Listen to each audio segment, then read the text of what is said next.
ఈరోజు మన చందమామ కథల్లో యువరాజు మౌనం అనే కథ విందాం. కథ వినే ముందు నాదొక చిన్న రిక్వెస్ట్. మీరు గనక మా ఛానల్ని మొదటిసారి చూస్తున్నట్లయితే ప్లీజ్ తప్పకుండా సబ్స్క్రైబ్ చేయండి. ఇక కథలోకి వద్దాం. వజ్రపురి రాజు వజ్రకేతుడికి 2 కుమారులు. వారిలో పెద్దవాడు చిన్నతనంలో చాలా ఉత్సాహంగానూ మాటకారిగానూ ఉండేవాడు. కానీ వయసు పెరిగే కొద్దీ క్రమక్రమంగా అతడిలో మితిమించిన శాంతగుణము, మౌన స్వభావము చోటు చేసుకున్నాయి. ఇది రాజుకు తీరని విచారాన్ని కలిగించింది.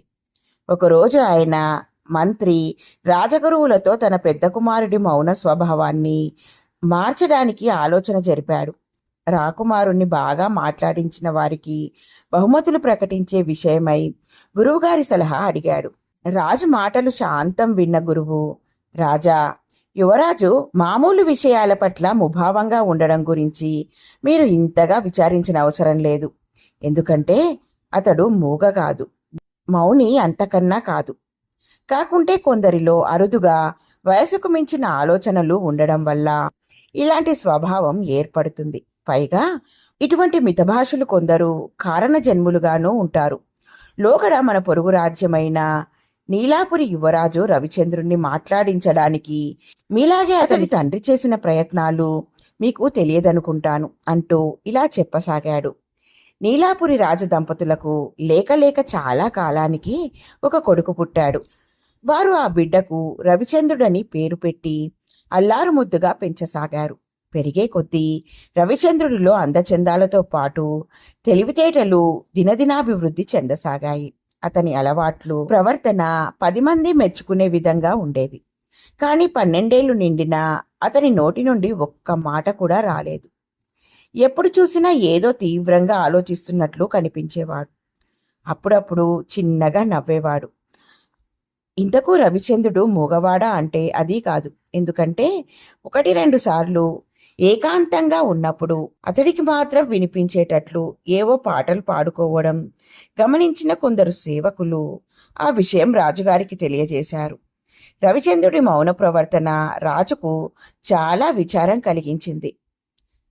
యువరాజును మాట్లాడించిన వారికి కోరిన బహుమతులు ఇస్తానని చాటింపు వేయించాడు. ఆ చాటింపు విని దేశదేశాల నుండి చాలామంది నిపుణులు యువరాజును మాట్లాడించడానికి వచ్చారు. పేరుమోసిన వైద్యులు కొందరు వివిధ ఔషధాలను ఉపయోగించి యువరాజును మాట్లాడించడానికి ప్రయత్నించారు.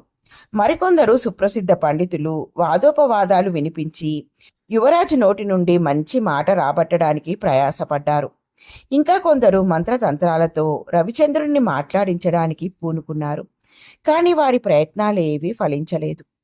ఒకరోజు మధ్యాహ్నం భోజనాలైన తరువాత యువరాజు ఉద్యానవనంలోకి వెళ్ళి ఒక చెట్టు నీడలో కూర్చున్నాడు. అతని వెంట వచ్చిన సేవకులు కొద్ది దూరంలో నిలబడ్డారు. కొంతసేపయ్యాక ఒక చిలుక వచ్చి చెట్టు కొమ్మ మీద వాలి కిలకిలమనసాగింది. చిలుక చేసే శబ్దం యువరాజుకు ఇబ్బంది కలిగిస్తుందని సేవకుడు చిన్న రాయి తీసి దాని మీదికి విసిరాడు. చిలుక కీచుకీచుమంటూ నేల మీద పడింది. వెంటనే యువరాజు ఆ పక్షి దగ్గరకు పోయి దాన్ని చేతిలోకి తీసుకుని మృదువుగా నిమురుతూ, ఎందుకమ్మా అరిచావు? అరవడం వల్లే కదా నీకు ఈ గాయం తగిలింది అని ప్రేమగా బుజ్జగించసాగాడు. అది చూసి సేవకుడు ఉత్సాహంతో యువరాజు గారు మాట్లాడారు అని అరుస్తూ అంతఃపురం కేసి పరిగెత్తాడు. విషయం తెలుసుకున్న రాజు రాణి అమితోత్సాహంతో ఉద్యానవనంలోకి వచ్చారు. వారి వెంట పరివారమంతా ఉద్యానవనం చేరింది. అయినా వాళ్ళు అక్కడికి వచ్చే లోపల పక్షి ఎగిరిపోయింది. యువరాజు యథాప్రకారం మౌనంగా కూర్చుని ఉన్నాడు. రాజుకు సేవకుడి మీద పట్టరాని కోపం వచ్చింది. అబద్ధం చెప్పిన ఈ నీచుణ్ణి ఉరితీయండి అని ఆజ్ఞాపించాడు. నేను అబద్ధం చెప్పలేదు మహారాజా, నిజంగానే యువరాజు మాట్లాడడం విన్నాను అన్నాడు సేవకుడు. కానీ రాజభటులు వాణ్ణి బంధించబోయారు. వాడు వెంటనే యువరాజు కాళ్లపై పడి, యువరాజా, ఏ తప్పు చేయని నాకు నిజం చెప్పినందుకు ఉరిశిక్ష పడుతూ ఉంటే చూస్తూ ఊరుకోవడం న్యాయమా? చిలుక గాయపడడం చూసి కరిగిన మీ హృదయం నాకు మరణదండన విధించినా మౌనం వహించడం ధర్మమా? దయచేసి ఒక్కసారి మాట్లాడండి. నన్ను కాపాడండి అని ప్రాధేయపడసాగాడు. యువరాజు వాణ్ణి నెమ్మదిగా లేవనెత్తి, మాట్లాడడం వల్లే కదా నీకీ కష్టం వచ్చింది. మౌనంగా ఉంటే ఏ బాధలు వచ్చేవి కాదు కదా అన్నాడు. యువరాజు మాట్లాడడం విన్న రాజు సేవకునికి తన హారాన్ని తీసి బహుమతిగా ఇచ్చాడు. కానీ ఆ రోజు రాత్రే రవిచంద్రుడు మామూలు జీవిత సుఖాలను వదులుకుని సన్యాసం పుచ్చుకోవడానికి వెళ్ళిపోయాడు.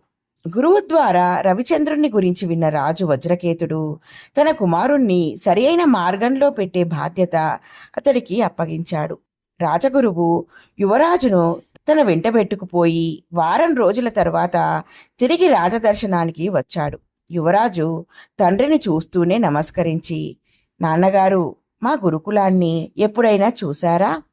అక్కడ నాకు ఎంతమంది స్నేహితులనుకున్నారు అన్నాడు.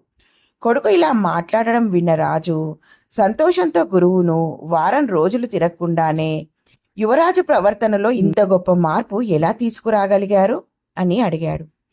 మహారాజా, మీరు యువరాజును అంతులేని ముద్దు మురిపాలతో పెంచారే తప్ప ఆ వయసులో ఉన్న వారికి తప్పనిసరిగా అవసరమైన స్నేహితుల్ని ఇవ్వలేకపోయారు.